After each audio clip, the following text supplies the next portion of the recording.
Hello, vinyl community and other YouTube viewers and record lovers. It's Mazzy here, and this is Whack-A-Mole number 93. Now, why am I sitting in this seat rather than standing up?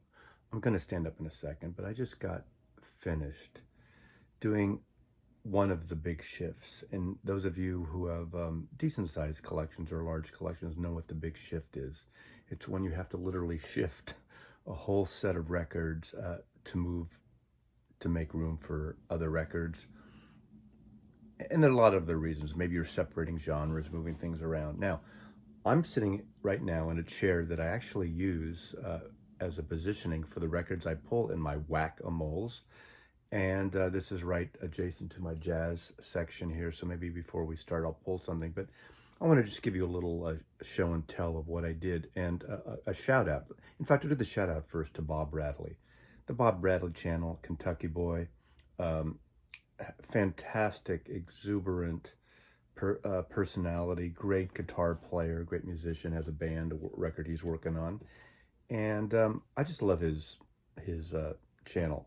And I hope most of you know him. If you don't, I'm going to link him below. But he just did a video. He found, him and his buddy came across, there's a local store near him that came across this amazing, pristine jazz collection.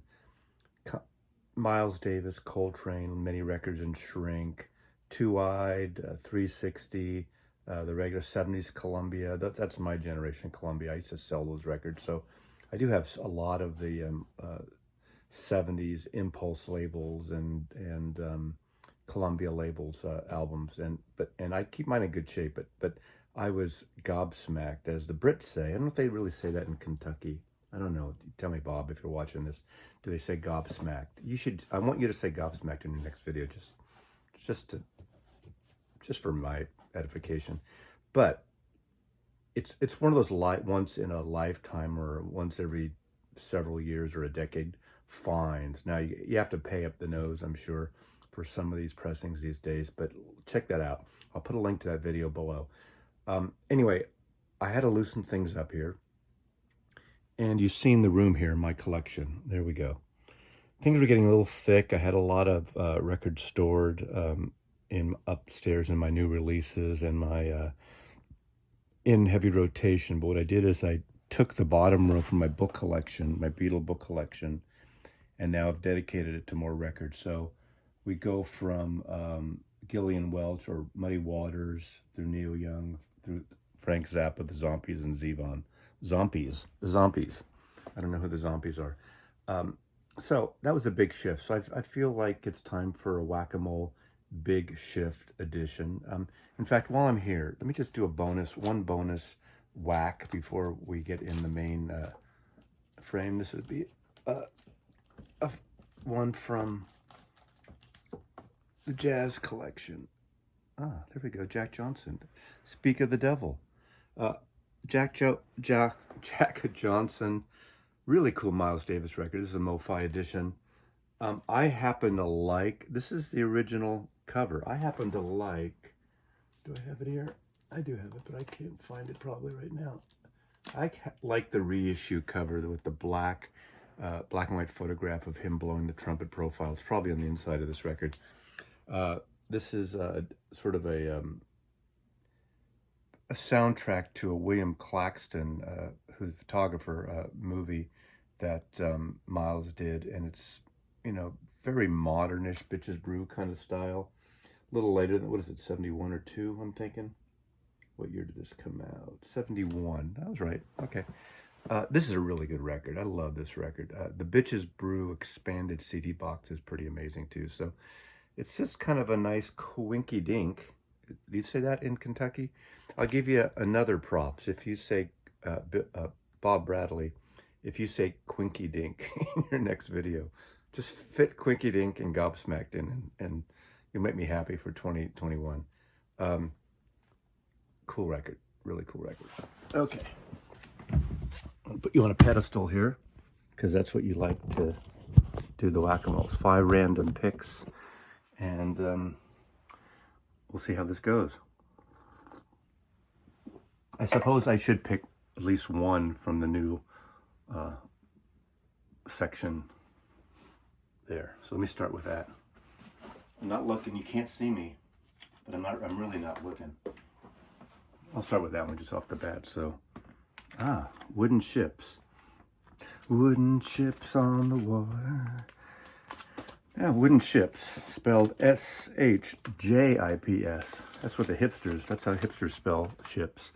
San Francisco band, I want to say neo-psychedelic, not really electronic, but they got this rhythmy, repetitive, kind of psychedelic drone type style to a lot of their music. It goes on for 10, 15, 20 minutes.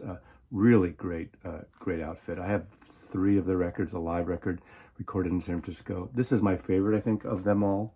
And it's called Back to Land, I believe. But look at this psychedelic cover. Ooh, baby, right? This came out about, I'm thinking 2013 or 14. Does it say here 2013? There we go. Anyway, you get the picture.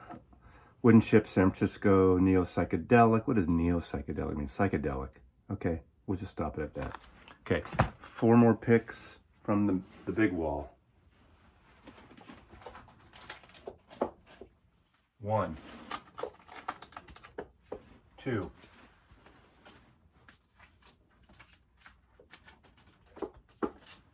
3, 4.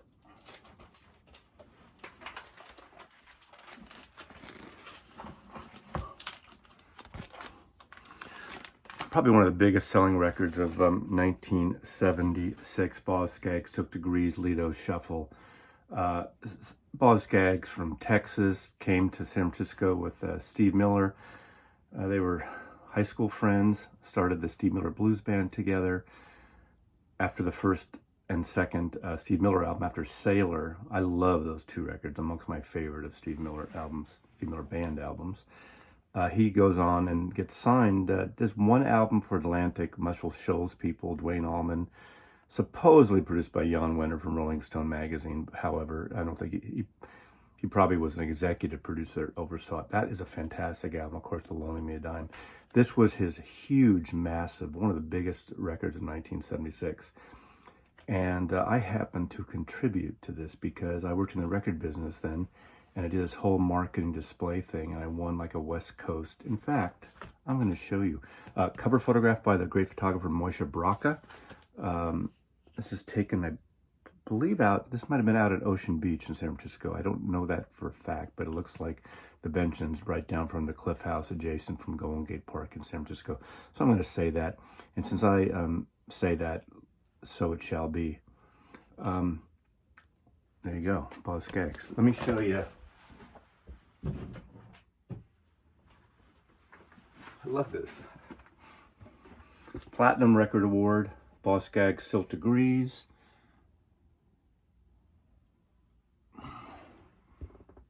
Can you see that? Anyway, it's nice to have show and tell stuff, but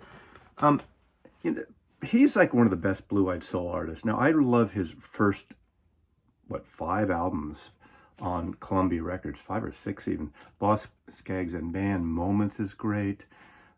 Self-titled Boz Scaggs. Silk Degrees is a great Johnny Bristol produced kind of R&B soulful record. Alan Toussaint song on there. Must Be Hercules. Really good record. That's one of my favorite of the soul thing. Now, this is one of those albums from 1976. In fact, I'm about to do a 1976 Memories of a Vinyl Junkie video on this year. So this would be included. And there were some records that were played so fucking much that I couldn't listen to for decades. This is one of them. Hotel California, Fleetwood Mac, Rumors, around this time. And of course, Frampton Comes Alive. I couldn't listen to any of those records for almost 30 years. So, Boz Scaggs.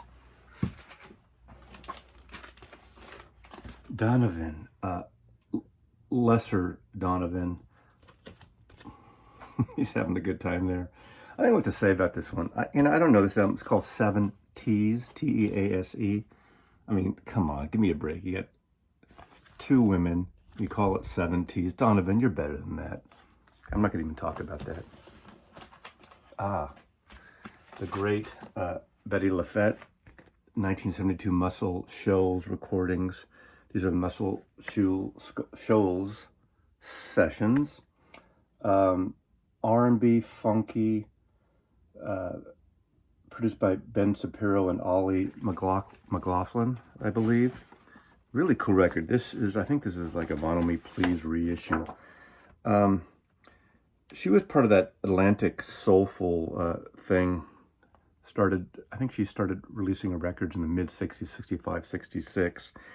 And in the whole vein of Soul Sisters and R&B and gospel, like the Staple Singers and that. This is a great record. Very in the blues, soul format, little Dinah Washington-like.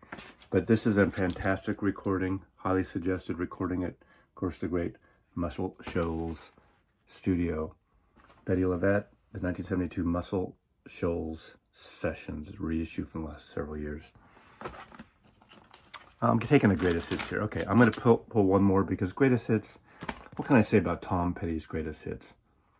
What a great artist. I think this is the one that had that extra track. Yeah, Mary Jane's Last Dance. No, Something in the Air. Something in the Air, the great Speedy King song, written by Speedy King, from the Thunderclap Newman album, produced by Pete Townsend on Track Records. That great song, Something in the Air. Of course, it was became this anthem sort of in the late 60s. It was also used in the famous shit, piss, urine, feces scene in The Magic Christian at the end of it, Something in the Air. This is a nice collection. This is a later collection. Of course, originally came out on CD, as I call. There's been several kind of repackages of Petty, so I don't remember exactly what was CD, what was not, what was left over.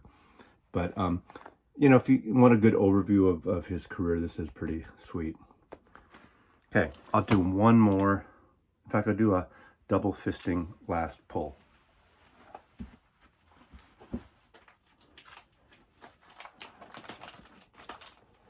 A morning exercise here.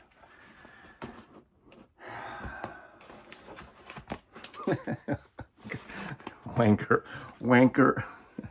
I need a sip before I talk about this one.